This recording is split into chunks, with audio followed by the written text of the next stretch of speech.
kita itu harus tahu bahwa menjadi imam harus punya ilmu batin kepada Allah. Rasulullah bersabda, "U'bud rabbaka ka'annaka tarah." Beribadahlah kepada Tuhanmu seolah-olah engkau melihat Allah. Fa in lam takun tarah, jika engkau tak melihat Allah, fa innahu yarak, seolah-olah Allah melihatmu. Ilmu seolah-olah Allah melihat kita itu ilmu tasawuf tu yang mengajarkan itu. Kalau ada tengku ya atau abu atau imam yang masih memakai-pakai, itu dia belum faham tentang ilmu tasawufnya. Nyan harus waspada. Jadi caranya bagaimana tengku ya? Carilah masjid lain. Tengku jauh sekali masjid lain, menasah lain. Nggak ada juga menasah musola. Tak ada juga musola, ya di masjid. Di rumah kita sendiri. Kenapa harus begitu? Antisipasi. Kalau ada seorang yang masih sakit hatinya, jangan-jangan Allah berfirman fi qulubihim maradun fazadahumullahu marada. Dalam hati mereka sakit, kuberikan sakit lagi.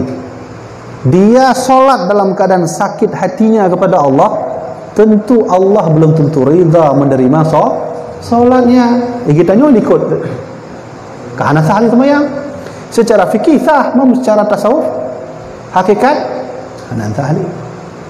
Maka Rasulullah berpesan, ittaqillaha haitsu ma kunta. Engkau bertakwa kepada Allah dimanapun kamu berada. Wa khaliqun nasa bi khulqin hasanin. Dan ajarkan manusia untuk berakhlak yang mulia. Itu perintah Nabi. Bergaulah dengan manusia dengan akhlak yang mulia. Mai tungkunya menwaboh ni nak akhlaknya. Yang pematalah pengen. Tinggal pakai tengku hanjelah tengku menyo hanjelah, jangan pernah ragu-ragu saat solat menghadap Allah. Saya tengku ragu solat sama kalau ragu jangan. Nabi berpesan, da' ma yaribuka ila ma la yaribuka.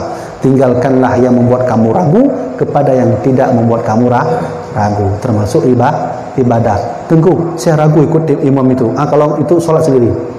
Nah begitu kata Rasulullah dalam hadis beliau. Jadi lawiknya orang punya kerja ke imam, yang paling penting hafal Quran dan fasih lah.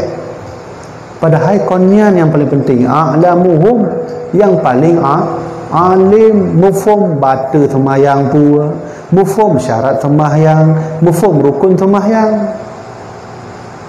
Ya. Gimana cara orang sembahyang? Modal orang sembahyang Allahu Akbar buta. Ya. Itu juga harus faham. Nah, ya. Lagi ada. Jadi menjadi seorang imam, batin kepada Allah harus kuat, dan dia juga harus kuat ilmu tentang solat. Ya. Nah,